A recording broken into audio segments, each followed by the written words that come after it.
you went to the studio and you picked up your things, and you ran into some other people. Of course, everything with masks, right? It had to be all very tightly organized. You only certain number of people could be in the studio. You had to, of course, keep your distances, disinfect, and it was all difficult. It wasn't where you could just all get together and hug, right? This wasn't possible. Also, another thing that made it really hard in that sense. But yeah, so it was definitely when I went to the studio and saw the studio for the last time, ran into a couple of people, and that was definitely a bit of a harder. The time where it really sank in, like this is it. My guest today is Sabine Heller. She is currently the global head of character animation and rigging at Mikros Animation and worked incredible 12 years in the rigging department at Blue Sky Studios until its recent closure. Together, we talk about her rigging career from a junior to the head of characters, her experiences at Blue Sky Studios, the feature animation films she worked on, and the final days of a legendary studio in 2021. You are listening to the 21 Artist Show, a podcast that inspires creatives to make meaningful content to pursue their passions. I'm talking with creators, artists, and engineers about their careers, lessons they have learned, and how to make an impact. I'm your host, Alexander Richter. I'm a technical director and coach in visual effects, animation, and games. For more content, go to 21artistshow.com. Enjoy the show. I'm still mentioning it as the one film I most enjoyed working on because it was absolutely challenging. It was stressful, and it's one of those nostalgic things where I look back and it was all wonderful and great. But I know there were tens times there from couple of artists within the rigging team not having the greatest time, not getting along, having big difficulties, being a mediator in that, to like having a meeting with the production manager almost every single day, which was unusual at that point for, I would say, I was still started out as a show lead on that show, and making sure that they knew and trusted, and it was really close trust relationship there as well, because one of the things that I said we have to do is we have to make one of the kids, and from that kid we create all the others fast, but we have to spend the time on this one kid, and we can't start anything else until this guy's figured out. And that decision was stressful for production management. It was stressful for all of us in some ways. But it was the right thing to do because it worked out, and that was great. But there were a lot of those things. And during that show, the character development supervisor, who came from animation, he was basically responsible for working closer with rigging and making sure that characters are appealing, but also can perform to the degree that animation wanted. That person really worked a lot with. He left, unfortunately. But what happened is that I was asked if I would step into that role. And that was really interesting because it was a position that was always in basically an animator with an animation background had that position. And this was really, for me, also a huge trust compliment in some ways, that the animation crew felt that I would be a good person for this role. So, and during that film, I kind of also stepped up and then went into that role and also got a credit for that. And that was really interesting because it was really the start of something like really being so closely in between rigging and animation and modeling, like super close with those departments and figuring this out together, which brings us back to this, like, one of the big responsibilities was also making sure that notes were handled in a good way. There was a lot of making sure that the collaboration work, the relationship between the departments, making them better. And there were a lot of challenges in that area. And it was really something where you can see it kind of comes in together in a sense that what I had observed at the beginning and what was always one of those things I felt like made working better and making more fun as well, became a little bit more of my role in that sense in a supervisor position. So that was for me a little bit of the big change in how I changed a little bit my career in a specific direction. It makes sense because basically, as we established in the beginning, it was something that you already, when you started, felt the need and passion about, like focusing on these connections and all this stuff. So it's basically, it feels like a continuation basically from your career, from starting that and then always adjusting to the direction that you felt was more what you actually want. And you were definitely lucky that the animation department didn't ask you for animations or something like that to really sure, like, okay, we want you for this role. Show me your animation skills, Sabine. And you're like, well, I was very clear with them that my skills are not in the animation, and they knew that, but they also knew that they saw, or at least I'm putting words in their mouth, but I think they saw probably a benefit in having somebody with that more technical knowledge. The person before that had actually that technical knowledge, but was an animator who learned much more about rigging and got really into that. And for me, it was a little bit more of the other direction. But one of the other things in that role was to basically take a look also on early on in productions at models and doing some expression tests, basically modeling them and taking a look at how well that could work, how that could look, finding the look for that with the animation supervisors. So it was a very interesting role. I actually enjoyed it very much. I think that was it was a very fun, it was stressful, but also a very fun job. But it did definitely get very hands off at some point. I did still do those model passes, but the other work became extremely intense.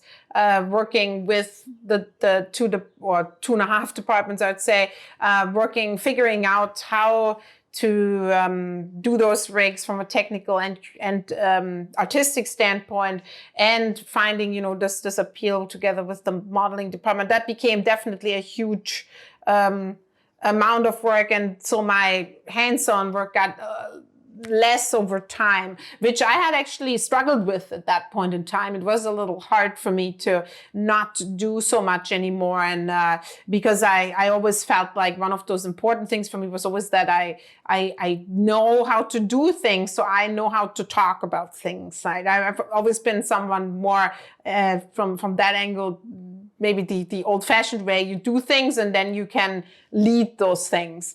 If you have never done them, then that for me, I felt like I needed that for my own credibility as well, and the respect that I wanted to, in some ways, have for myself, that I knew that. But that is one of those things that unfortunately became less and less. And that is something that I really struggled with at that point in time. And understand, is this really, can I let it go? Am I going to be okay with this? And that's where it was really interesting, because it took years to get there. And it just went then to my next role as the head of characters at Blue Sky Studios, which I think that was about maybe 3 years ago that I started that, where it became more clear for me what I really wanted to do, and that it probably is going to be not so much hands-on in some areas anymore. It's actually something I feel like a lot of people struggle with. That's one of the hurdles when you start to become lead, head, supervisor, is this feeling of I'm the alpha of the pack, or I'm managing other people, but I'm not not the best anymore, or I'm like, am I capable of managing them? Because maybe I lost kind of the train here a little bit, like basically if you change technology a little bit, or there's no new things that you never touched before, and suddenly you are the one who kind of tells people to do things, or even like maybe in a specific way, but you actually maybe read it or kind of osmosed it from somewhere, and you just kind of like spitballing a little bit in a way. So I feel like this is something that everyone like leads have. I noticed that you have that also if you become a lecturer or a coach or something. If you are not as much like involved in practical work, you're like after like a year or two. I noticed when I did my master classes, I was like, it helped me a lot to collect my knowledge for the masterclass during work at Weta, for example. And then when I will do it like for 1 or 2 years, I will get the feeling of I'm losing touch to skills, and sometimes like my students getting better than I do, and it's like, how, can I even teach them? Because I feel like they already asked me a question that like, I don't know. And I think also the same thing happens for producers. I feel that's actually one of the feelings I sometimes have with them, is that they feel a little bit alienated in this environment sometimes. At least that's my feeling, because they are a lot of times have zero connections to any departments. They come more from a business management background, and I mean, it's super hard, I imagine, every time to kind of like, oh, I have to do timing for the rigging department or for the whole process. I have no clue of any of them. I have no clue of how exactly the details is, but I have to put it into hours or something, or into money or something. And I feel like this is actually something that they struggle also a lot, because they have no background to rely on. They cannot, like, they come to you as a head or as a lead and then a supervisor, and they're like, oh, you have, I don't know, 3 weeks for this, and you say, nope, I need 3 months. And they're like, okay, and then there's this situation like, they have no clue, but they have like a client or something, and now they have to argue without being actually on the side. You know what I mean? It's like, if you argue with animation and rigging, you have two sides. They both have a specific wish.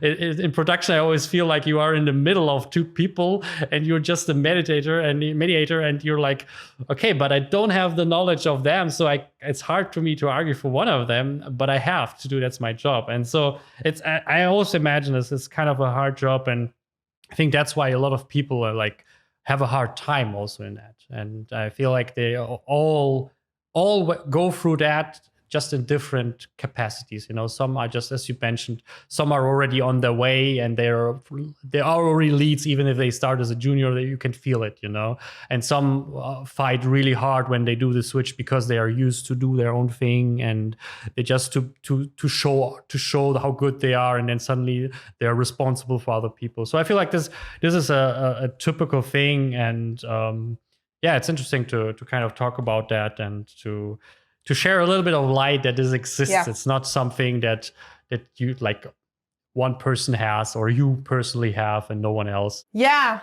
and it's interesting, because I think it's also priorities for me. They changed over the years as well. I would say at the beginning of my career, I couldn't have imagined just like not doing this.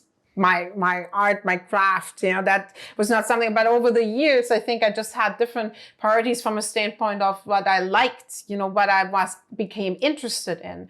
And I definitely think that, and maybe that's actually a little bit apparent, and I'm not sure if you do that, but I did, like, what was that, in a while ago now, 6-7 years ago, I decided I was interested in learning more about the collaboration and the works within an animation studio, and how especially people, that are working in different areas are working together, and how they see they have their basically ownership or authorship over things, and how they feel strong about things, and how they navigate that in the production studio.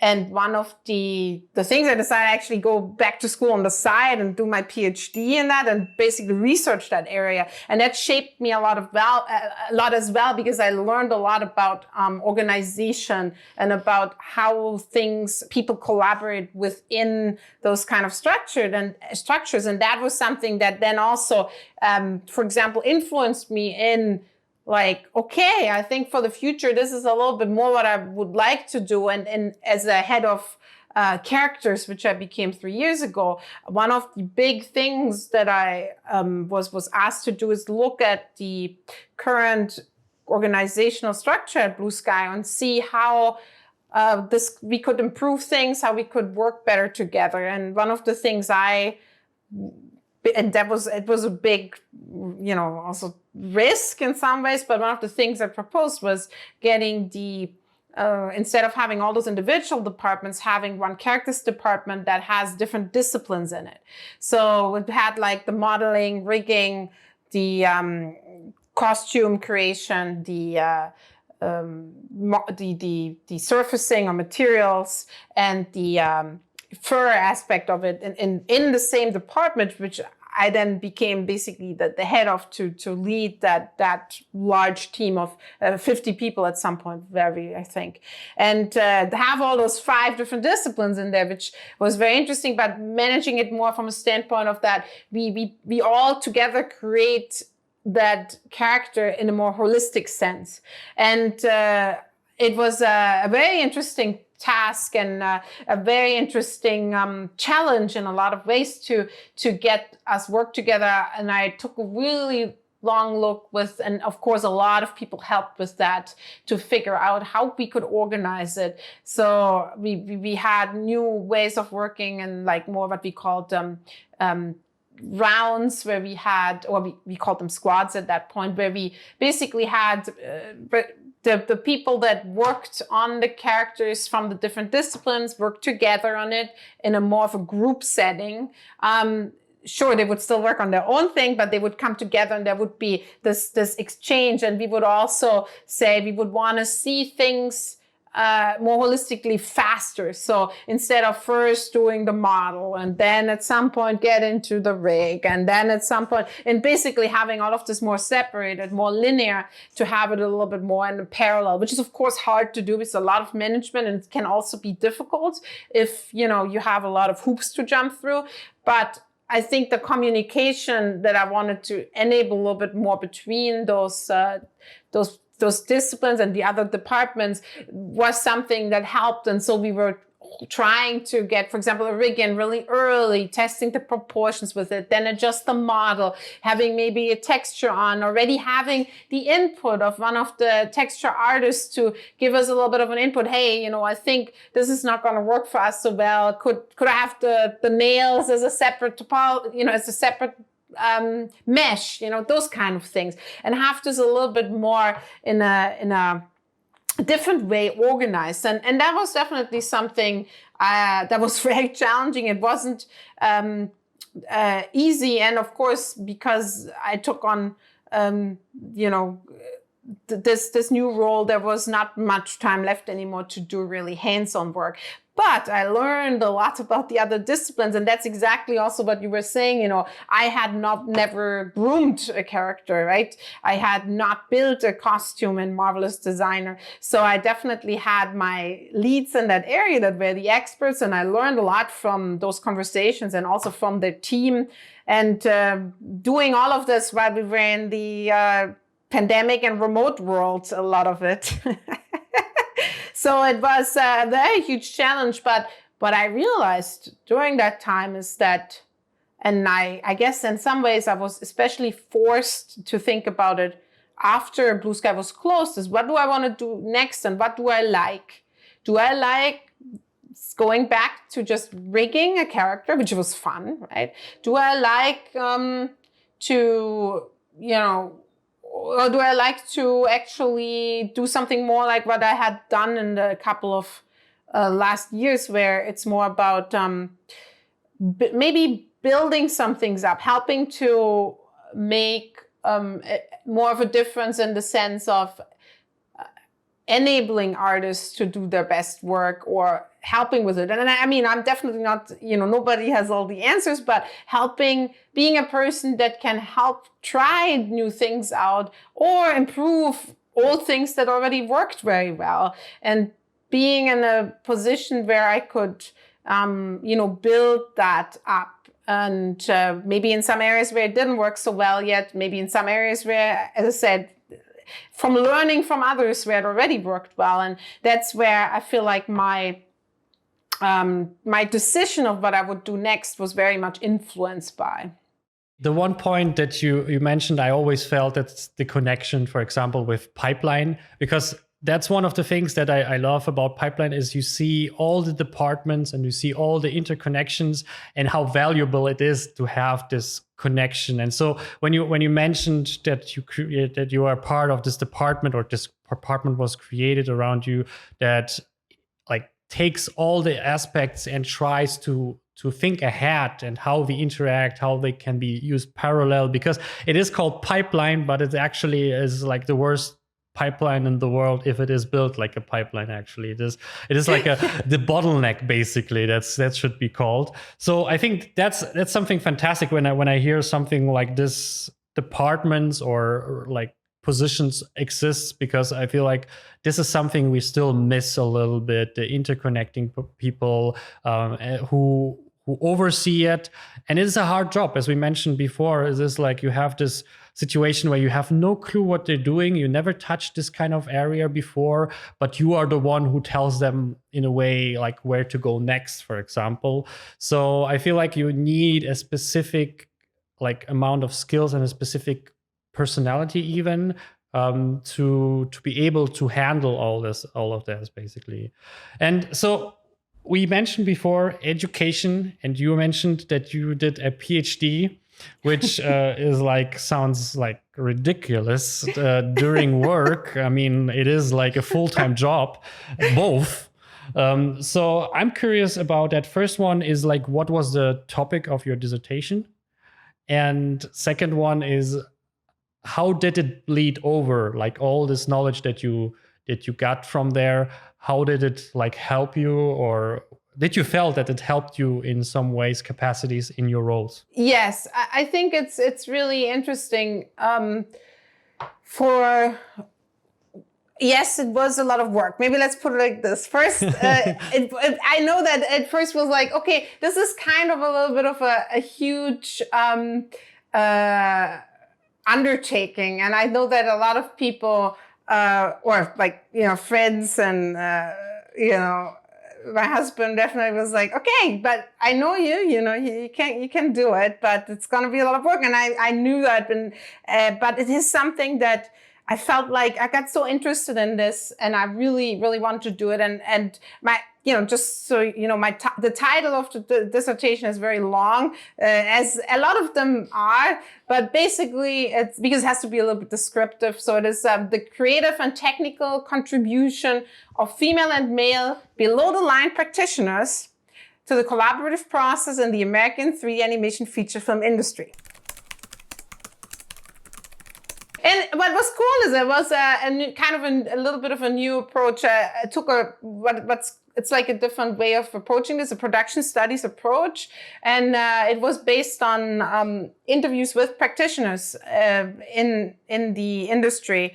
So I actually interviewed a lot of people for this dissertation to get some of the, and it's not a quantitative analysis, so wasn't about how a huge amount of people that I would get. It was more about a more qualitative approach. Or I don't ever really know how to pronounce it, qualitative or qualitative, but whatever it is more about the more in-depth interviews and understanding processes, and not so much about also making a lot of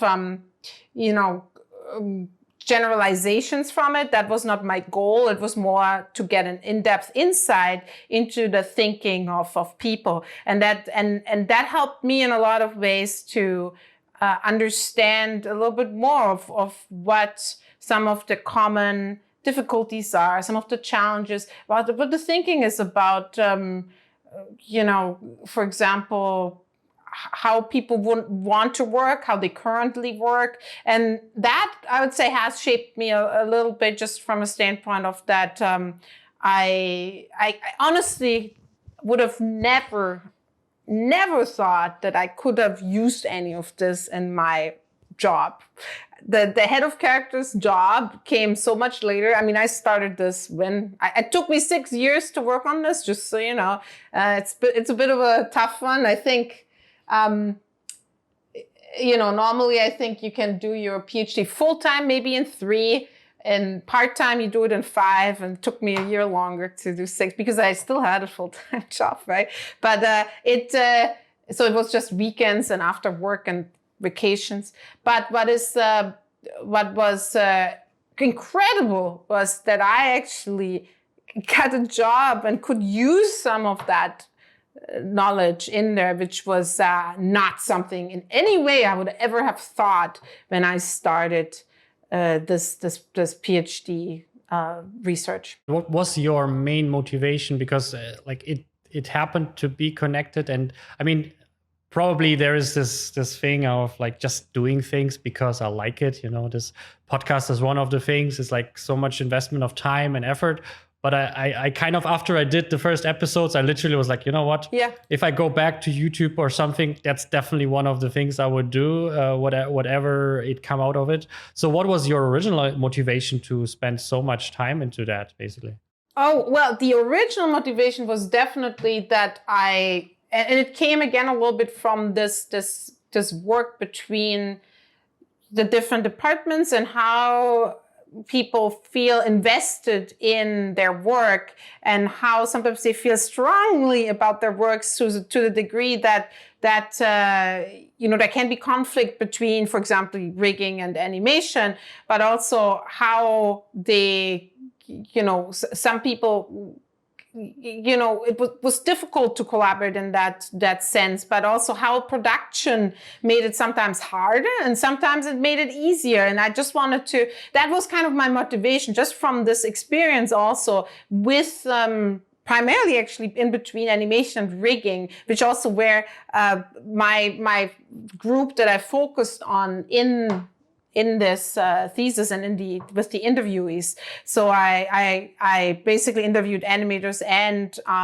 riggers in that sense. I wanted to see if there are also differences in how they are basically also feel creative, because that was also one of the big topics. I wanted to find out, how do people feel that they can live their creativity in their job? And I also definitely felt there was always a little bit of a difference between rigging and animation, and how also the visibility of those two job sections that all belong to making a film together. And I wanted to look more into that. That's what really interested me. And I'm definitely somebody, as I mentioned before, that I do really enjoy, sometimes working a little bit more theoretically, which is not something so much what I got to do in the job. So I did want to kind of activate my brain a little bit in that area. And it was a lot of fun, a lot of work, but also a lot of fun, because it was something very different and something I learned to work in a more academic from perspective. And that was extremely beneficial for me personally, but also, as it turned out, in my job. And I guess it wasn't so far-fetched that maybe at some point I would have a job that kind of touches on it. But I think since the topic is very close and it is within the animation industry, but as I said, I was not expecting it to be that close in basically figuring out how can people work together better, collaborate better. And that was one of the things that was at the heart of my thesis. And it was interesting that I got the opportunity to figure something out at Blue Sky to help improve that process. Yeah, that's incredible, because again, like PhD, everyone thinks like, oh my God, like you hold your career normally for that and do that, but doing it as a part-time. And then like what I like about that, and I feel like this is something I see with a lot of successful people, is like they do just things because. It's not always they are as you were, they are focused, and they like you did a lot of steps where you like, okay, I apply in US, I will do that, I will do things to get somewhere, but they also do things that feel random, or at least like a crazy investment in something where you're like, how is it connected to something? It kind of, Yeah. so and you invest, like in this case 6 years, for example. But at the end of the day, it's only the thing how you twist it, basically. A lot of times that you find out later that it will help you in a lot of situations. So for example, when I was starting to do lectures, I was like, I don't like lecturing because it's boring. It's kind of like after like some time you repeat yourself. It's like having the same presentation like 5 times a year, each year, again and again, and it's boring. But then I kind of noticed, like, I was so interested in like social dynamics, in how people behave, what is your inner motivation, basically like what drives us, and how conflicts arise and stuff like that. And so I was like, you know what? I love to teach people to their own goals and to their own skill levels. So like one of the things that I do, if I'm doing like, even if I teach someone Python, I actually ask them, what's your goal? What's your motivation? Because I don't want you to learn things that are not necessary for you and also that are boring for you. So I would rather custom make something for them, or at least kind of give them an opportunity so they go their own way a little bit, but in a defined kind of road, and that made a big difference from something I enjoy, but I cannot imagine doing more than 1 or 2 years, to something I'm like, you know what, I still can learn a lot of things by teaching, and I can still do this individual approach and like get like my needs served of like every time a little bit a different challenge, kind of. It's not always the same topic that I repeat myself. So I feel this is also a little bit that enjoyment that you bring and have in that one. But you started things and then you connect them at the end of the day, and this is something I feel like it's the best way you can do. Like you should always see every experience that you have as something that you can integrate, and there will be a time in your life where you have the chance, and if you take it, you can suddenly integrate something that you learned 5 years ago or something like that. Yeah, agreed. And also I think if it's something that you're either really passionate about, or you start becoming really interested in, then even though it is a lot of work, it is kind of it's a fun activity in a lot of sense. And if you can combine it with your job, I mean, that's even better, right? Then it becomes really some, and work there's always aspects that are definitely work, but there's also, right, it's about those things, I do them. And I think that's what a lot of people do, right? They are passionate about it. They're interested in something, and that motivates you. And then it's awesome if that kind of aspects of that make it back into your job. So for me, it was always a little closely related. And I'm in some ways, it's definitely, and again, right, there's that idea of the luck or creating some opportunities, and I think that's where that comes in as well, right? Sometimes those opportunities come up, and then it's like, okay, great, that's what I was hoping for. Okay, now I'm gonna take the step and do that. Yeah, and I mean, hopefully no one is studying it now to do like 7 PhDs at the same time. It's like, you know what? I'm creating my own luck. I will do a PhD in every direction and see what sticks. I think there's still this determination. You still have to follow the feeling that you have as much as you can find them. But I always say you have to invest more to get something. It's always this kind of, you have to pre-invest always. It's not that suddenly someone comes to you and said, for your case, for 100% sure, no one came to you and it's like, Sabine, we have a position for you. That's why we fill it. You know, like, No, it was no. never like, oh, there's an opening. We need to push someone into that, especially on this lead. Something I think they're more meticulous and more picky, and so it's more like, you know what, we already saw this lead character in you. We already saw this how well you interact with even other departments, and that's why we feel like you basically are already there. We only give you the title now, basically, and I feel this is something you have to see. And nowadays, even more, I feel like this, you have to invest more than you think. And you have to actually show yourself already there, like literally, so people can recognize that. Because a lot of frustration I see a lot of times in a lot of situations, also like coming into the industry, is like, oh, no one gives me a chance. No, there are too many doors, or the doors are too high, or whatever. I always see like, yeah, but then it's like, everyone will hire you and give you whatever position if they're already there, you know, if you already do the quality, if you already basically show that you do the job, basically, which means in a lot of time more than you actually should do. Yes. You know, and Yes. I feel this is something important. I feel like you're an example for that. Yes, it definitely has always been a little bit like this. You know, you do more than you're maybe supposed to in that one role, but it always takes people to also recognize that, right? That's I think the big thing, and I think I've been very lucky with that, and I think Blue Sky has, at least for me, has been really good in that sense, that they did see that I went the extra mile in some areas. I also sometimes did.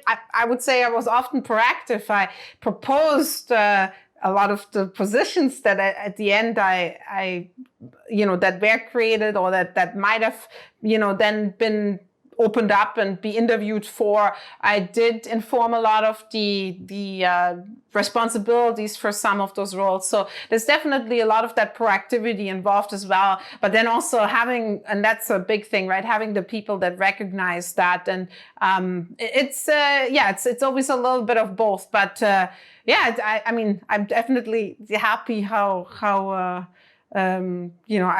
I, as I said, I wouldn't have expected this, if you had asked me like 15, 16 years ago when I started with this, in my first job, I wouldn't have expected to be what I'm doing now. But definitely not. But that's also part of it. I love that in some ways too, because as I said, priorities change over the years, and you want to do different things. You become interested in multiple aspects of your job, or maybe in something completely different. And for me, it's always kind of related to the job, but it was slightly different focuses. Yeah, I think that's also the way of how you keep yourself interested, the way of how you keep growing by creating new challenges that are still takeable, but kind of create a different angle on that. It was basically when we talked with Tutzelmann, she was like, kind of like, after like 5 to 10 years, you have to like a little bit rethink what you do if you didn't already through the steps, because at the end of the day, you get stuck very fast, and then you maybe don't notice that, and then you get passive, and then that's basically the way of like really get stuck when you get passive, and then like you cannot progress if you get passive, for example. Why should someone suddenly say like, oh, you're now this, especially in this industry, because it's not a seniority industry per se. Where like, if you work for Bosch or something like that, the longer you're there, then automatically you get stepped up. So I feel that that's something really important. So basically, we are arriving at the end of the tracks here. So we already like the last like 10 years of your 10, close to 12 years now. So what were like the last year or two at the end, and there was like big changes coming? Yeah, it was definitely large changes. I mean, some of them were influenced by the different, one of the big ones was, of course, that Disney had acquired Blue Sky Studios as part of the big merger with 20th Century Fox. So that was a big part. So there were definitely changes from that side. But the other changes were then, of course, also and I think that's for everybody in the industry, the impact of the COVID and the work from home. From us, it was especially interesting because we had just changed our department into the characters department, and we had just started working in a different way, and was still a lot to figure out. And I had, we had so many things planned. I had this document that like outlined certain things, and I had met with the actually one of my last meetings, which was we made a bit of an event of it. It was in the city. That was just when you started hearing things about COVID, and and we were in the city, and we had a really great meeting and figuring stuff out together, and also become a close-knit team. So basically, it was all the leads from the different disciplines and our managers, and so we had a really good session. I had this big document with everything outlined. Yeah, and then a couple of weeks later, we all were at home. And that lasted until basically the end of Blue Skies Days, which was at in April this year. And the interesting thing was that we had to, of course, figure out how do you work from home, but also we just had formed a different organizational structure. How do we make that work from home, right? Where people, knew each other, but there were still a lot of people that had never really worked together in this team of those 50 people.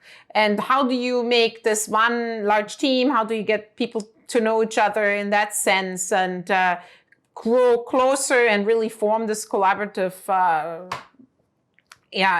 entity in some ways and start reorganizing some of those things. Now also, not only that it's difficult if you're in your usual setting, now how you do this when you're remote. And that was one of the big things. I mean, we were really fortunate in the sense that Blue Sky had already started the work from home initiative before that. So it was took a little bit, but it was relatively fast, actually, that we got up to speed and got our things set up at home. So that wasn't, of course, there were still a lot of things to figure out, no doubt.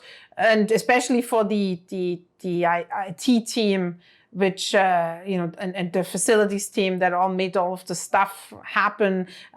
Kudos, they did an amazing job and had to work really hard to make this all possible. But for me, the challenge was then all of the stuff I have in this wonderful document I created is basically kind of like, can I throw out? So I have to take the essence of it and then figure out how can we do this in a remote world.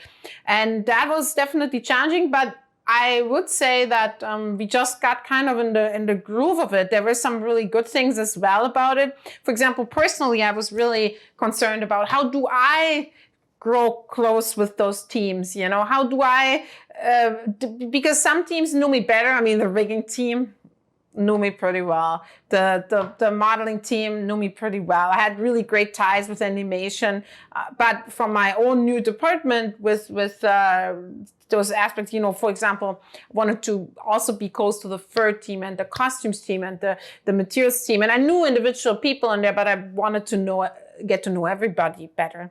And it was interesting because I was concerned about this. I had planned to meet with all of them in the meeting room or individually. And it was funny because I had a lot of those little meetings with them. And because everybody was now on a little square on screen, it did still feel kind of intimate in a way so that you could meet and get to know people, which I didn't expect. I feel like I almost got more time to meet with them than maybe I would have had in the company, which is odd. And I was really, really busy. I had lots of meetings, like literally every half hour, different meeting, morning to evening. But what was really interesting is I think sometimes it was also about meeting rooms in our can we get that meeting room? Oh, it doesn't work. So we don't have a meeting place to meet up and all of those things. And that was all gone. So in some ways, some of those things did actually work out, not the way I expected, but better than I had initially anticipated. So that was very interesting. And of course, some things didn't work so well. Stuff I had planned that was just not really couldn't be done that same way anymore.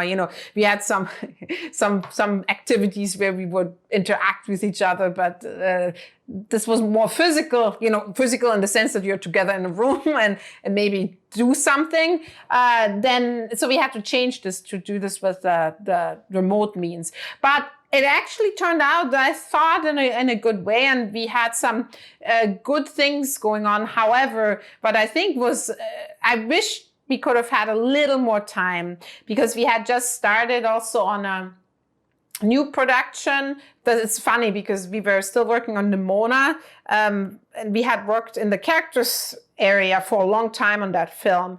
But then we were about to go to a next film, and that was basically the opportunity to start it all fresh up from the ground up. And unfortunately, the initial half year went really well, I thought, and I think I got some good feedback from them saying how they like a lot of the new ways of working, which was great. But it was, we could never really pull it all the way through a whole production, which is too bad, because I would have liked to see how this worked and what kind of adjustments we would have had to make and how what people thought about it. So we couldn't do that. And that was a little sad. I would have loved to see that. Welcome to our short mid-episode coffee break. If you love the content and would like to have a successful career in the film or games industry yourself, check out my website 21artistshow.com. There you can find helpful articles, masterclasses, and coaching opportunities that help dozens of my students to bring their profession to the next level. That's all. Check out 21artistshow.com and share the podcast with cool people you know. Let's continue with the episode. When was it announced? In February or so, I think, that the studio was closed, which was, of course, a big hit for everybody. Because a lot of people had worked at the company for a very long time, and we were close. People always said it's the Blue Sky family, and I agree. There was definitely that vibe at the studio. Yeah, April 2021. That was one of the things, is actually Disney gave everybody 2 extra months. So the actual very last day was in some ways in April, which was actually very nice, that allowed everybody to finish some things up.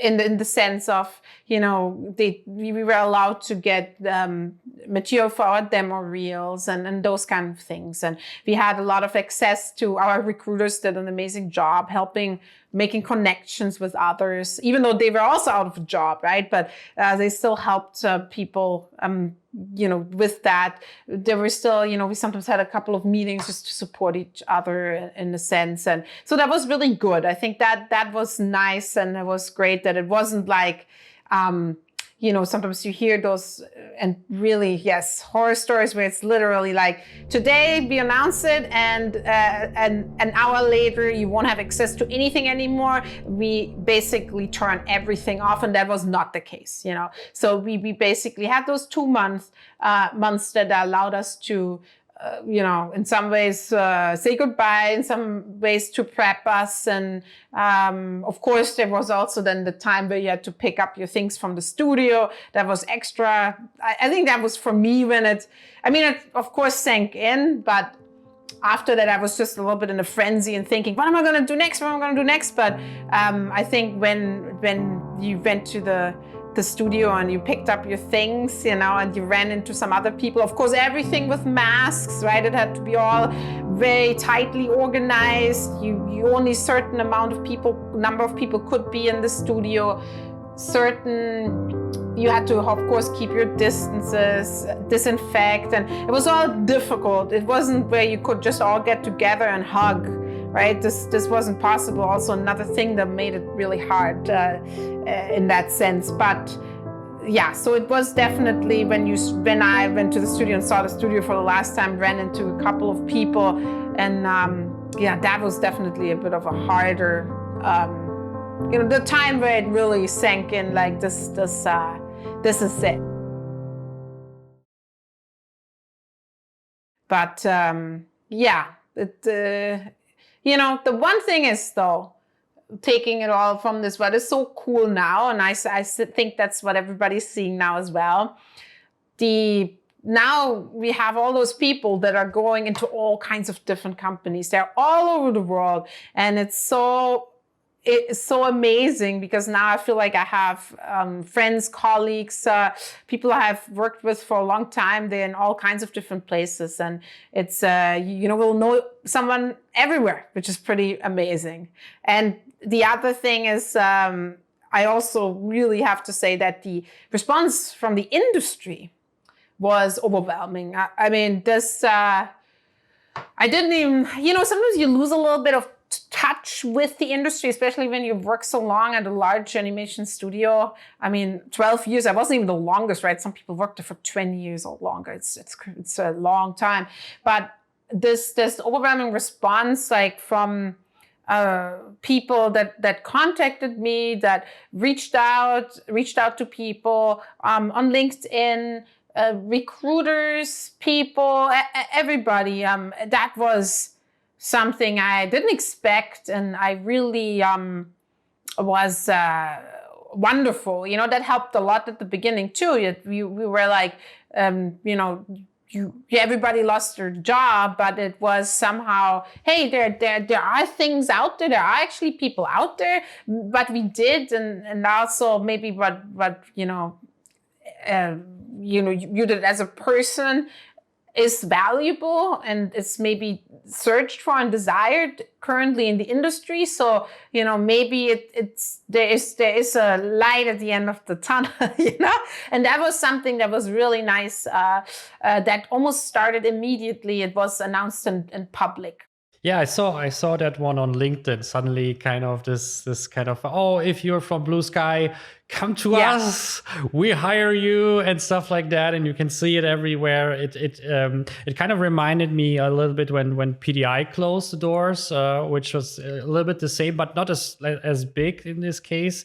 Again, I always see this a lot of connections with these two companies, because they both created this animation, legendary animation films, and then in the end they were closed after enormous amount of time in the industry, in this kind of industry, which 5 years is already 5 years for a cat or something. Basically, it's definitely a different scale. Basically, that's why it's so incredible to listen to someone who worked 12 years at one company, and made it progressed so much. You were every 2-3 years you kind of jumped into the next challenge, basically into the next position.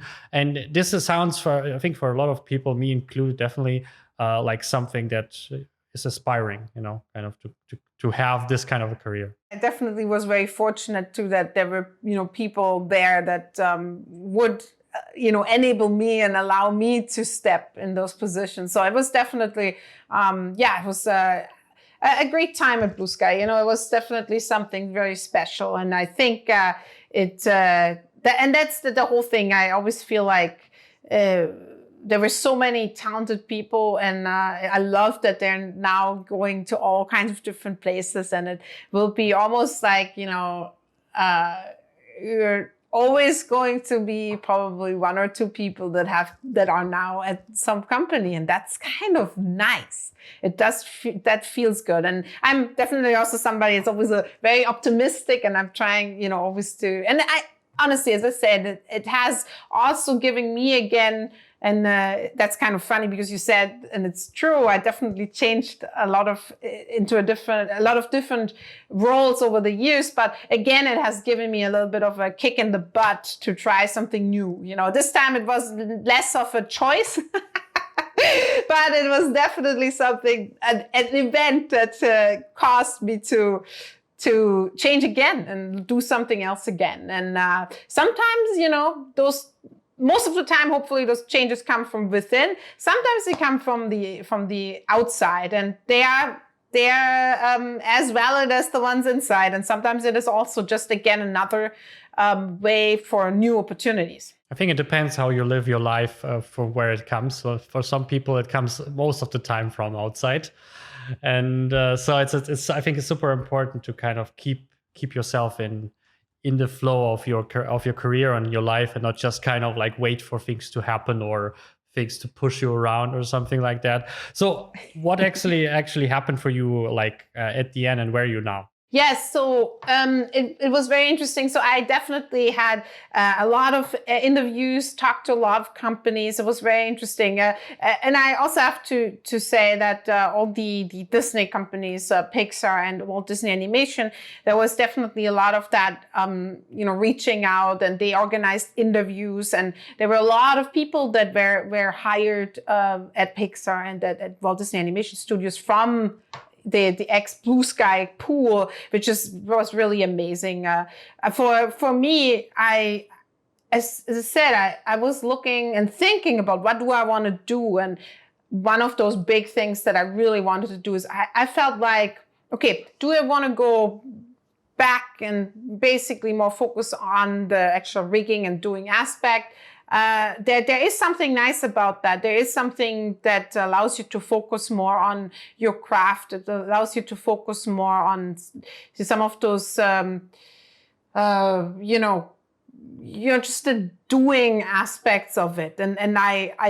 And being, creative with what you're doing. And I love that. And I have thought about, is it that I missed it so much that I want to return to that, and that I want to do that, and maybe start, at Walt Disney Animation in the rigging department or at Pixar.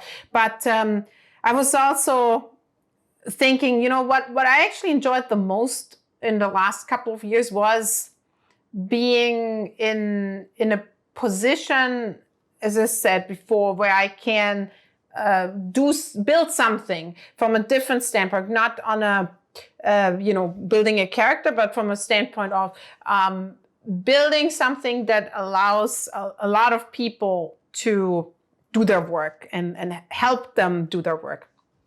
And that was something that I really enjoyed, and I really liked working in that area. I also felt that there are things where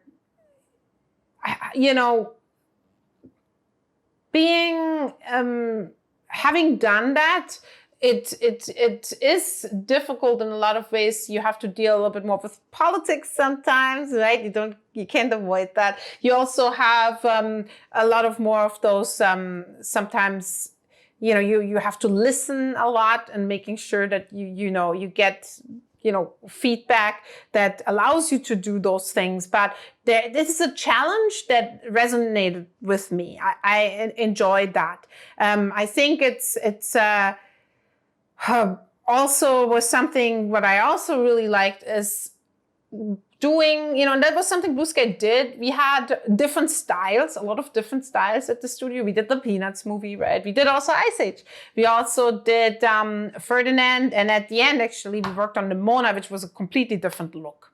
And that I really, really liked. And I wanted to see if I work maybe in a place where there are a lot of different projects, a lot of different ideas from like different art directions, where we can do all of those different things and figure out how we can make that work, because I really liked that. And again, going back to the Peanuts movie, that's what we did. We basically had to figure out, how do we either reinvent our pipeline or use our pipeline? How can we make something happen that's a little bit outside of the box? And that was something that I really liked. So when I was offered this job as a global head of character animation and rigging at Mikros Animation, was really something that felt like right, First of all, it again went into a completely new challenge with global, meaning that they have Mikros has different locations. So we have Montreal, we have Paris, and we have Bangalore.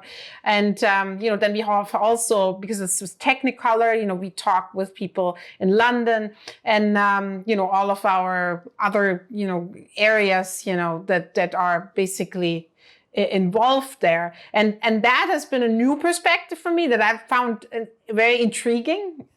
Just to say the least, it is challenging and intriguing to me, and I love that. And having been on the job now for 2 months, it's just really thrilling and exciting, and also meeting a lot of new people, new perspectives, and that is always something I loved and I enjoyed the most. So that seemed, and of course, I didn't know how it would turn out when I took the job, but it seems like it's exactly what I was hoping for, and maybe even more. And the other thing I really thought what was amazing about this opportunity was that Mikros Animation does so many things, right? They did the SpongeBob film. In Europe, they did the Asterix movies, which are, since you're from Europe, you know. We know, we had this in school for Latin always. It was this example for if you're motivated for Latin, or take one of the Asterix and Obelix books, and then you can have at least some fun with Latin. Yes, yeah, and that's really exciting. And then in Bangalore, what they're doing is amazing. Doing so many productions at the same time. So it's been really exciting, and to see it from that perspective, and be involved in, seeing and being a little bit of also as a person that can help and advise in some areas, maybe sometimes really go a little bit more into it and help with structuring or scheduling or also, and that's another really cool thing, is like looking over the technology, especially for rigging, in that sense, how we want to work in the future. How can we all work together? What is important for the different locations, for the different productions? That's a large, amazing opportunity, and also challenge to navigate. And that's really, it was something I was just thrilling when I heard that. And so just talking about it, like just having spent like a little bit over 2 months on it, it's really, really exciting. And of course, the other really cool thing is currently, this role is remote. There is something exciting about it, because I will travel in once it's a little easier, right? Into the different areas as well. So that's exciting to me as well. Maybe, and also when I go to Paris, can maybe also visit my parents more often in Germany. There's a lot of cool things that are just secondary, not even part of the job, but that were kind of exciting to me. So and it's kind of like a new adventure. I hope at some point I'll learn a little bit more. Bring back the French that I used to know very well when I was in school. So far, I'm a little slow on that. Apologies to everybody at Mikros that is in the French locations. Yeah, I feel like there's a PhD coming here, a second one. Maybe in French, who knows? We will see in some years. There will be something. Who knows what interest you catch up. Before we move on to the final section, I had like one question of curiosity. You recently were added as a member of the Academy.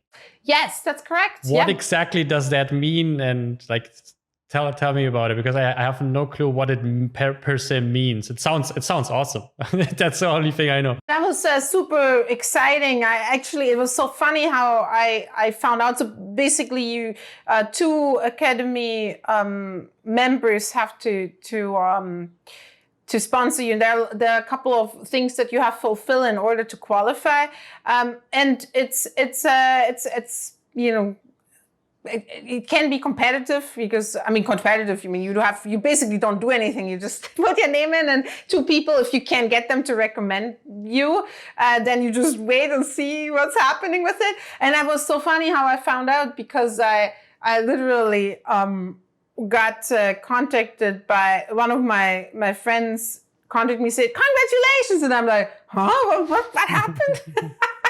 And then it turned out that they announced that that I was accepted, which was really cool. And what it means is like, well, you basically get to vote for the Academy Awards, which is pretty exciting. You also can be a part of a lot of the mentorship programs that they're doing, which is exciting. I haven't done that yet because this year was a little challenging in a lot of ways.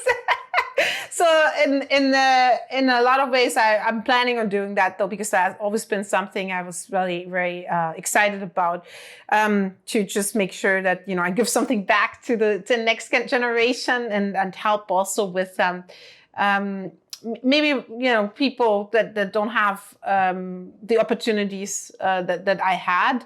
So it's really, really cool. And one of the other things is, of course, voting for the Academy Awards is fun. You get to see a lot of animation.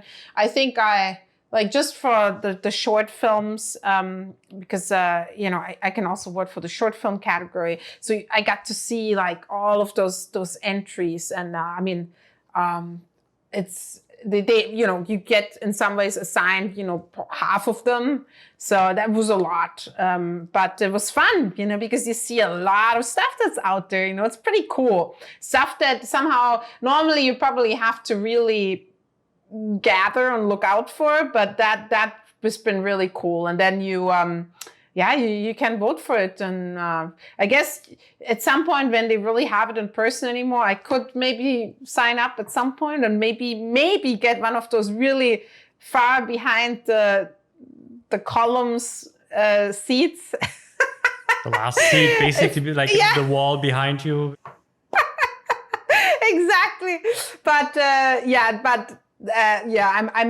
I'm generally more. That's cool, no doubt. But I'm just thrilled because I can be part of that community and also be part of looking at all of this amazing work out there, and especially in animation, and also be part of some of their programs. So it's pretty awesome.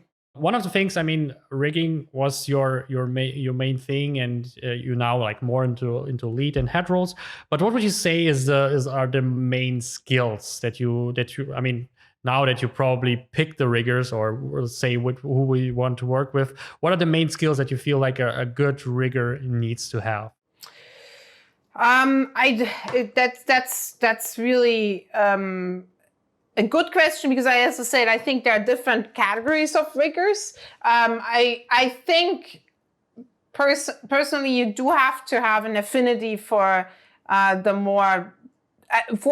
technical side. I would say even if you decide not to be very involved in scripting, I think you just have to you have to understand some of how things come together and how that's technically working. I think that is a good basis. I do think you have to have a good eye.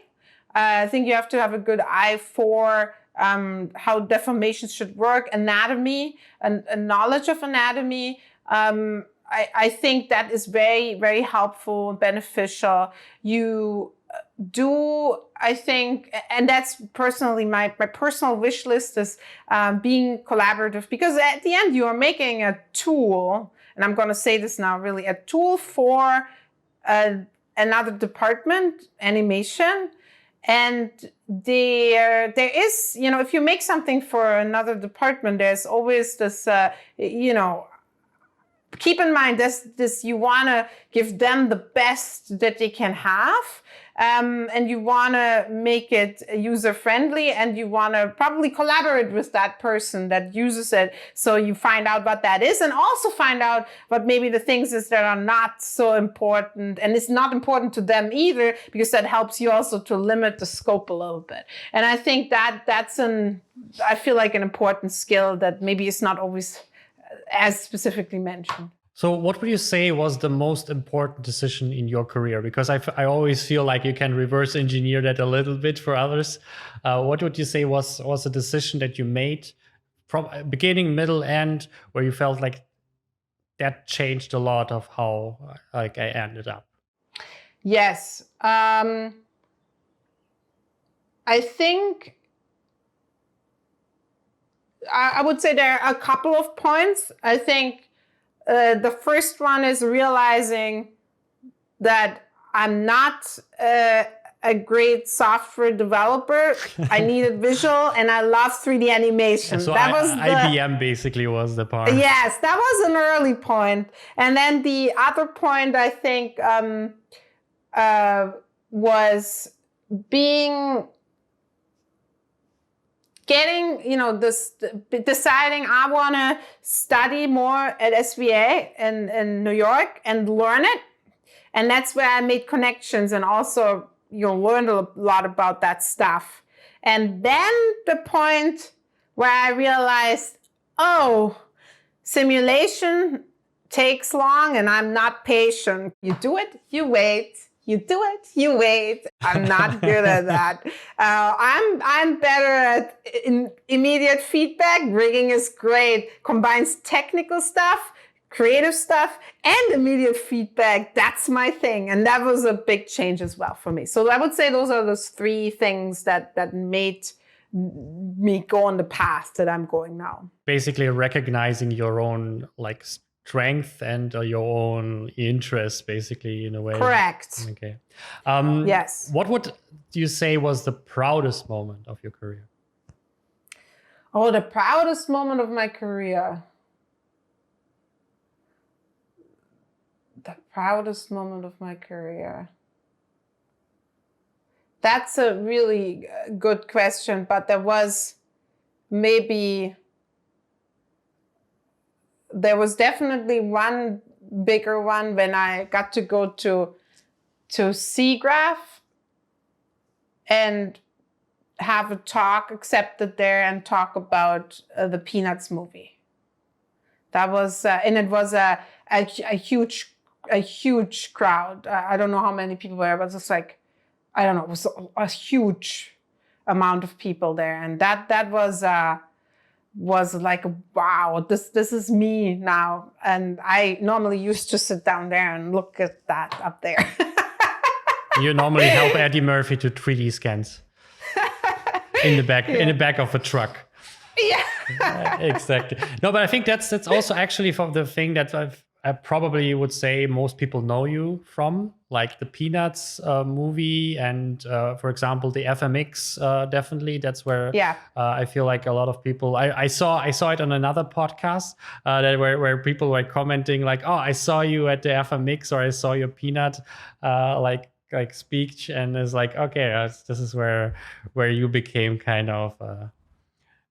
In the public eye a little bit more, I would say, besides all the making ofs where you suddenly appeared. Yeah, which is funny as I said, because it's not something I was really ever aware of. You do those things and then and it doesn't really come up. But in the last couple of months, it came up more because I've been talking to a lot of people from not within Blue Sky but from outside, and then people are always saying like, "Oh yeah, I saw you at SIGGRAPH, or I saw you at FMX, or I saw your demo of how Blue and Jewel worked from Rio 2," and that's so funny. I love that in some ways. I totally was unaware of that, but that there are people really watching all of this, and that's kind of fun. So that's definitely something new for me. You basically emerged out of the Blue Sky hideout after like 12 years, and now like, oh, this is the world now. It looks like this is the sun, kind of. A little bit, yeah. I mean, you have a fantastic career, and it felt very like natural. But is there something that you would do differently, where you felt if I wouldn't have done it, or if I would have done it differently, it would be easier for me? It's there was one thing that I always thought at the beginning, at least I always thought it was like a little bit of a regret, and that was when I finished my studies at School of Visual Arts in New York, that I basically had to return home and then work there for a while. I didn't have a choice at that point because it was part of the requirement to go back to retain that scholarship, which there was definitely no other option in doing that. But it's funny because later on I realized that it was probably not as I had initially thought, a bad thing. It probably was a really, I always thought it was a detour, but it wasn't really a detour. I do believe that it was something where I realized what I really wanted to do and focused me a little bit on, that I found out that rigging is the right thing for me to do, but also it also gave me already work experience, which was then also allowing me to actually start at Blue Sky at a different level. Not a super high level, I was still a regular rigging TD, right? But I didn't start out as a runner or as like an intern or, that. So that was also something that I hadn't really realized, but that later on became a little bit more obvious. So in some ways, it used to be a little bit of that's felt like a detour, but then in some ways it didn't turn out that way. And so maybe that's also sometimes how to look at it. Instead of having like a regret or having said, this should have been different, I think it always allows, it enables different opportunities, different ways. And sometimes those are maybe better because they help you maybe figure out something, or they allow you to maybe go in a direction that wasn't there before. It reminds me on this, I think Asian sentence is kind of like going the wrong ways, opens up the map basically, like you know what paths are actually in this location because you went in the wrong ways. If you only know one way, you will basically don't even know what the landscape is actually. So yes. It's I only know it in German, so I'm trying to translate it. So, I do that all the time too. And it doesn't make any sense, or sometimes it does. Yeah, I have this with my mom. So she knows all the things in Russian, and she always she wants to tell me a joke or some like a typical sentence, and she always has to translate it. And I'm like, Mom, this is just sad. It's kind of weird because it's like if you translate some of them, it's like doesn't really make sense. In German, funny. it would be Umwege erweitern die Ortskenntnis. Yeah. That's very true. That actually is exactly the detour equivalent, right? That's like, it's not really a detour. Yeah, exactly. We have a final section that's more personal, which I absolutely love. But do you have any final tips for aspiring rigger that you feel like that would be nice? And it's also like, I want only this guys. I think generally, how can I say it? Generally, there's always an aspect to, and that's probably more for every job, but it's always fantastic, if you're really skilled and you're really good at what you're doing, but you're even better if you can leave your ego behind, if you have one. If you don't have one, great. And everybody probably has a little bit of it, totally fine. But if you let it overtake you and your work, that's where it gets tricky. I think if you are somebody that people want to work with and, love to collaborate with, that can really catapult you forward. Because I do also think it's a very collaborative industry. And I think you just increase your chances if you're somebody that people want to work with. So be, professional, be, nice to people. And if you can do that, I think you will go really far, because that is one of those really important things. And I know this is not specifically for rigging or even the industry, but I always see this as one of those things that, that is for me, and I think I see this all the time, one of those most important things. Yeah, I absolutely agree in that. And I believe you can only grow or get specific opportunities by other people pushing you. It's only like, I remember like when I was applying for Weta, it was the same thing. I was like, I needed like references. And I'm not sure if I had different reference, or maybe even probably none, or some like very weak ones, basically, like someone from, I feel like I wouldn't had the chance to work there. And I feel like also because I was good friends with at least half of the people I was kind of like, and I know what they wrote. They told me about it a little bit, and I was like, oh yeah, this is like super nice. Like it was kind of like, where's this coming from kind of feeling, It's like, Yes. like, can you write me a reference? And then they write like a glowing review of your, and it's like, okay, that this is kind of nice, but it also like, this was actually the most important point where I literally saw how important it is to have. I mean, you don't have to be friends with everyone. This is something a little bit dangerous, even sometimes, when becomes you can become a pushover or unsatisfied because you've always tried to feel the needs of everyone, and some people are really hard to kind of satisfy, kind of. But I feel like you need some strong ties in the industry, and just by, as you basically said, just by going through it with a like open mentality and friendly mentality and collaborative mentality, like I was surprised who I know, actually. Like I was kind of like, oh, like when they asked me like, can you give us 3 references, I like, you give you 5, and they're all supervisors and leads and stuff like that, and I was like, oh yeah, this is kind of surprising. And the industry is small in a lot of ways, because you run into people over and over again, and people are switching jobs. So it is really, and that's the whole thing, is it's not, you don't have to be, and you can't be friends with everybody. That just doesn't work. We are all too different, but you can always be professional. There's no reason to not be professional. And that's something to remember. And also at the end, and I like to say this sometimes, right?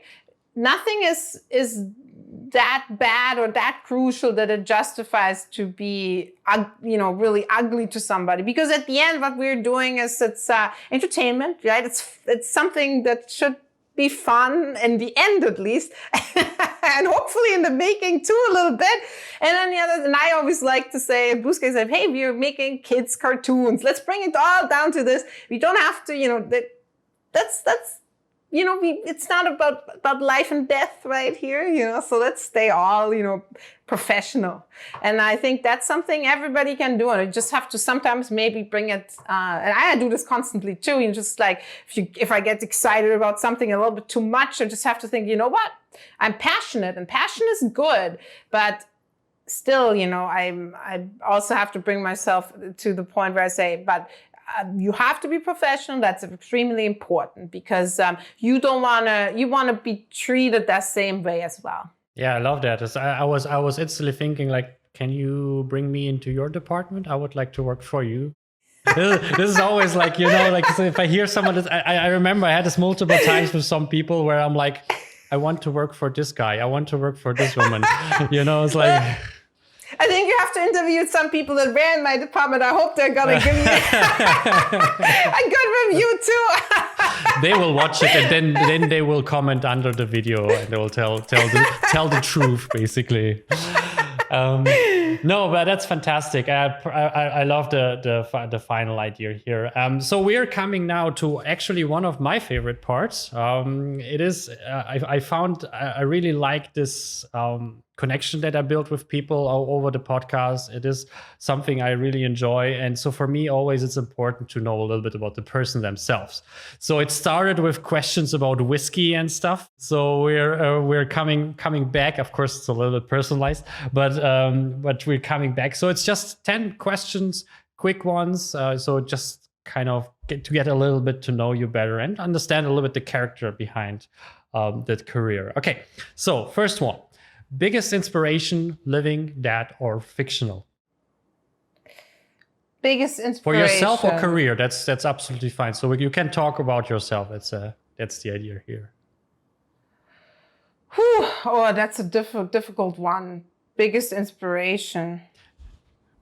By the way, this is something everyone's like. They thought the tips part is complicated, but this is actually the hardest part of the whole podcast. The hardest part. Because there are so many things, right? That are like, and if it does it have to be? It's a person, or does it have to be a person, or is it just anything? Living, dead, or fictional? Living, dead, or fictional? If Luke Skywalker influenced you, then Luke Skywalker. It's like. It's kind of interesting, because I would say, and it's the biggest. there are always different inspirations, I think, during lifetime. But I would say that one of the, initially at my career, one of the biggest inspirations, and I brought it up before, right, was the For the Birds, those Pixar shorts. They were a huge inspiration for me, as well as, the Miyazaki movies. And I literally, it's kind of, and this is a more in the professional area that would bring me into that, into this industry and really inspire me to, like, I want to do that, I want to do that. So that's kind of what I would say in that area, to keep it short. To not like, okay, the first, second, third, okay. Okay, we accept that. Favorite quote?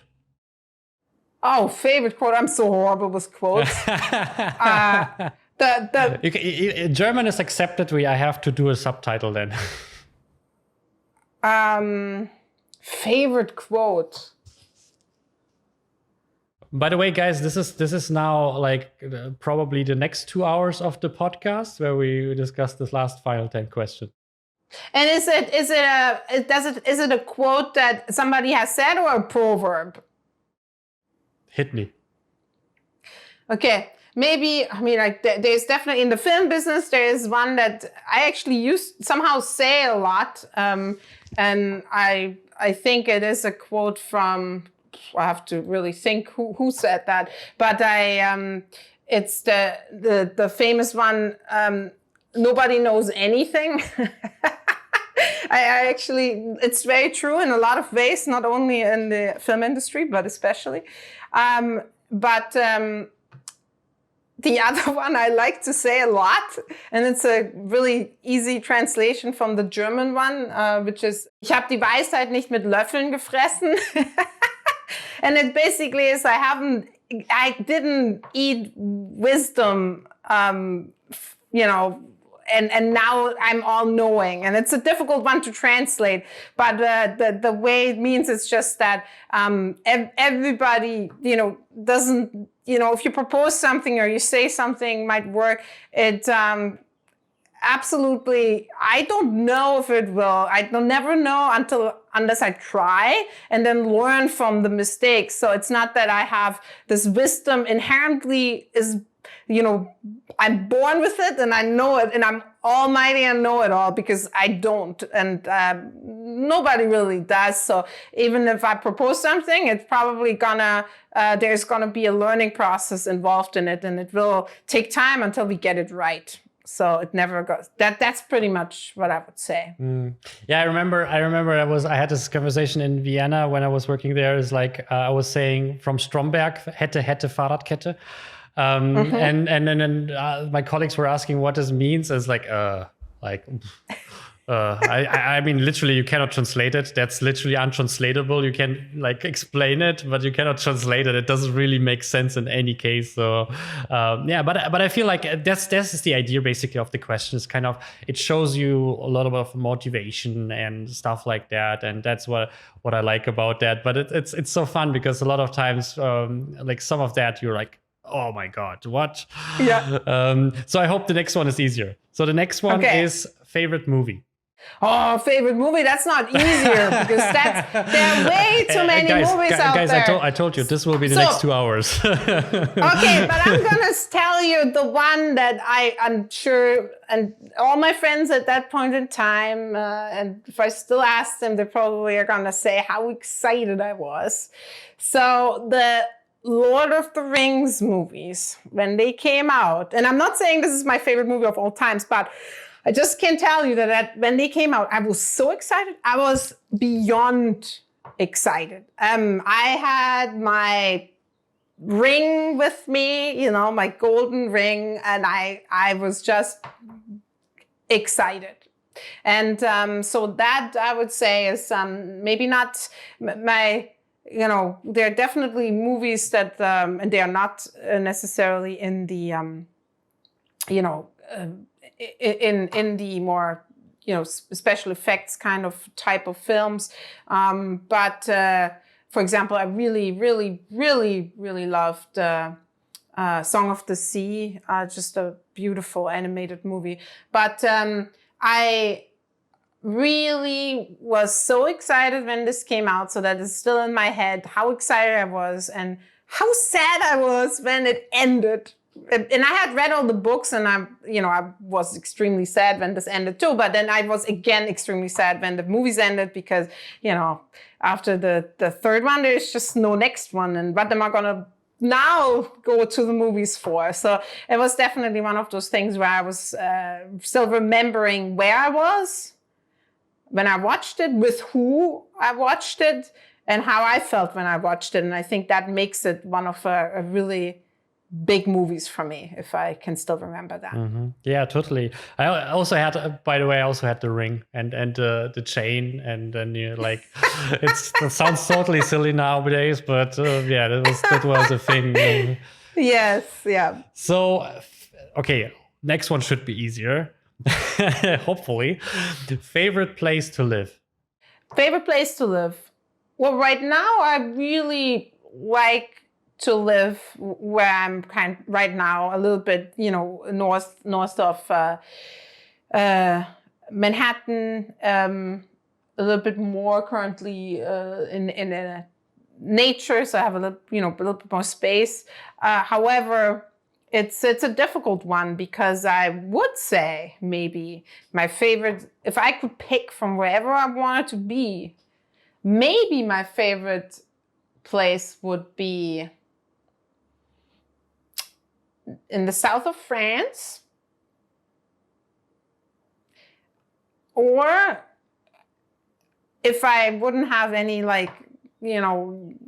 kind of ties to my family in Germany, so that's not gonna, I would love to live in Japan. Oh, yeah. I mean, I think we're probably all influenced by animes and culture from there. They're so amazing. It's actually one of my goals next year, Japan and New Zealand, to go there. I was never there. Both COVID hindered me on New Zealand, and Japan was always out of budget, basically. So I absolutely can totally relate. South of France, I already lived it. Yes. Yeah, so I can ask you about it. Yeah, I can send you pictures later. Yeah, no, that's awesome. I mean, that's of course, because it's actually close to, family, and it is also, you have beach, you have weather that's nice. I love France, food and everything. But Japan, I got to go finally just before the pandemic, actually, the year before the pandemic, and for 3 weeks, and it was gorgeous. It also depends on which time you go. If you really want the cherry blossom thing, it's very short time actually where you can actually go. So we'll see. That's something you can definitely recommend me something maybe. Yes. Okay. We talk about living. So one thing you cannot live without. Internet. Okay, yeah, this was easy. That was fast. That was fast. Okay, another one. What's your hidden talent? I used to sing in the youth choir at the opera in my hometown, and I sang in that choir until I was maybe 18, 19, 20, I think around that time. So I would say that classical opera singing, and no, I'm not going to do it now. That maybe was my hidden talent that not many people know. We need a making of or something section where we testing things. How far would you succeed in Who Wants to Be a Millionaire? So if you would play in the game today, how far would you came? Oh. German version, it's okay. I don't think I would get too far. I think maybe the reason probably is that I am not a gambler. I'm bad at it. Not a sense of I'm just a personality type that is I don't know if I should do it. Is it bad? From a standpoint of will I know the next question? Will I know it? I don't know, and I don't, it's more of this maybe, I'm gonna stop here because who knows what this is. So it's this type. And I think from a standpoint of knowing the questions, I mean, they're definitely, I'm not super great at the, like, live trivia. Yes, I'm not good at it. So I don't think I would make it very far. And if I made it into the middle field, I would be too worried to even go and do it, because I would feel very like worried that, okay, I got this, so I don't want to risk it. My precious, don't take it away. I want it. Yeah. But secondary question to that, who would you add to the phone call? Because you can have a phone joker. Who would you pick for your phone joker? Oh, I think that would be my dad. I would add my dad. So, second last question. One thing you would like to do before you die? It's very, very grim already. we're now going down.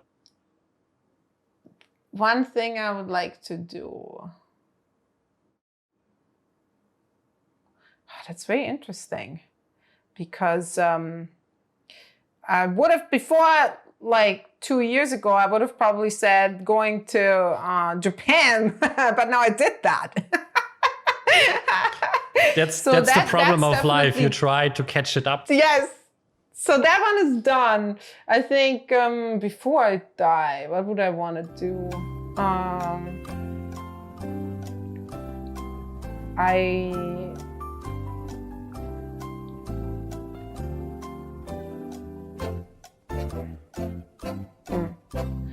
I think I would like to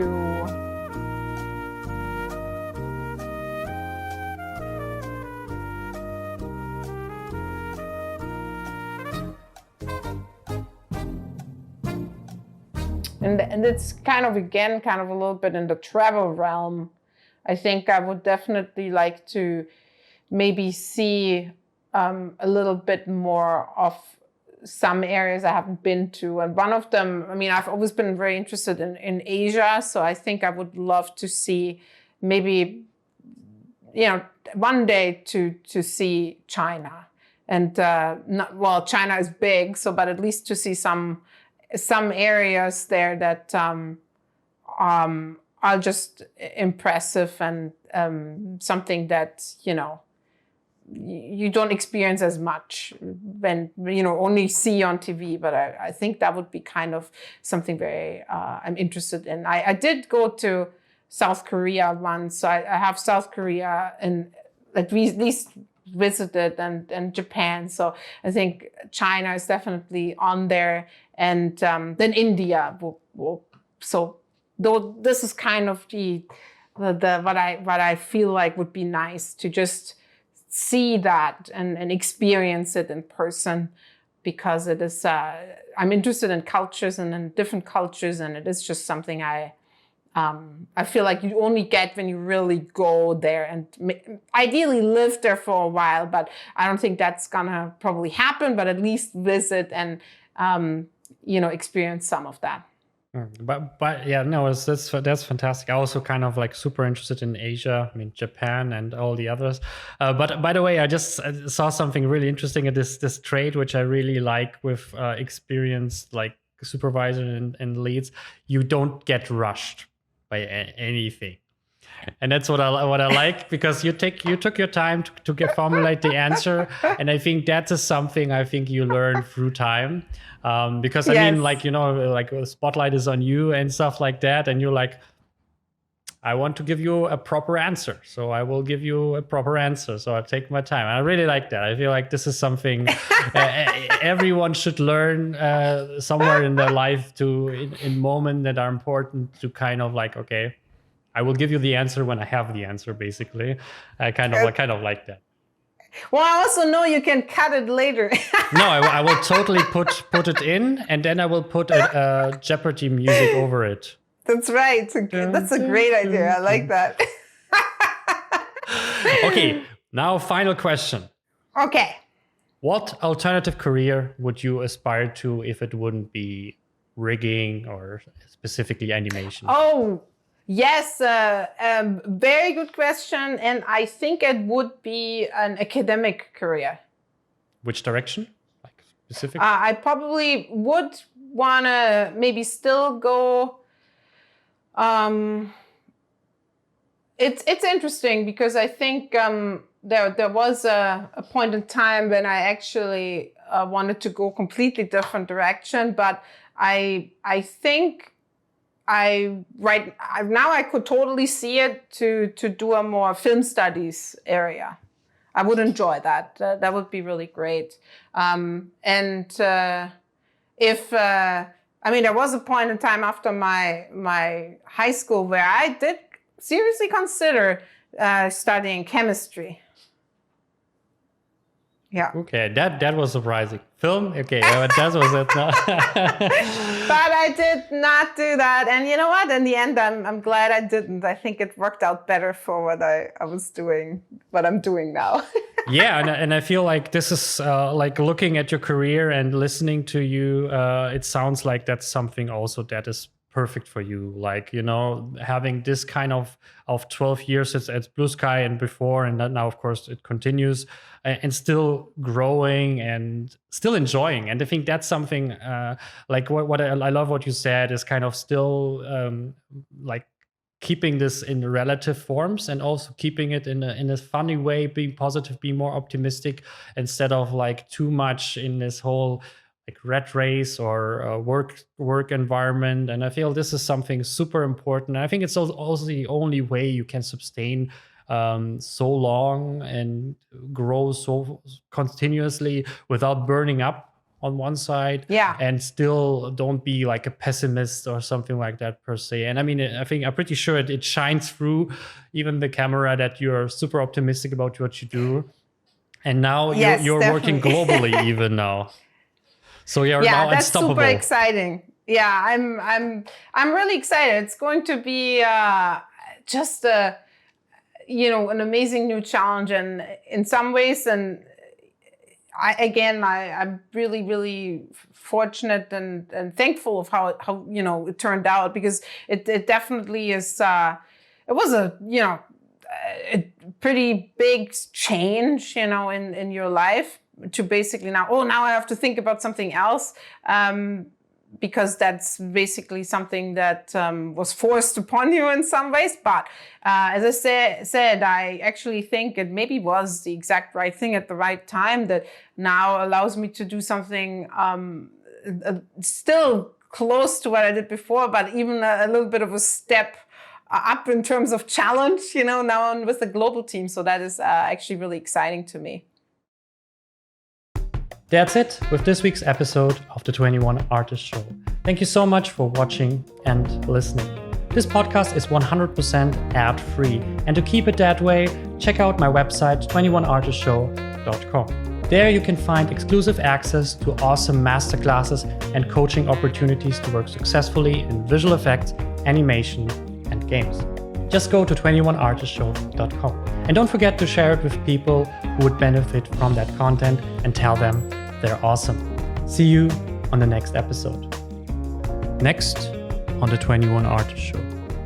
It happened to me a lot actually when I was teaching. I had a lot of students who came to me and they did not want to use references because they felt that they were not creative enough, because they were using something that exists, and they felt that they were trapped into something.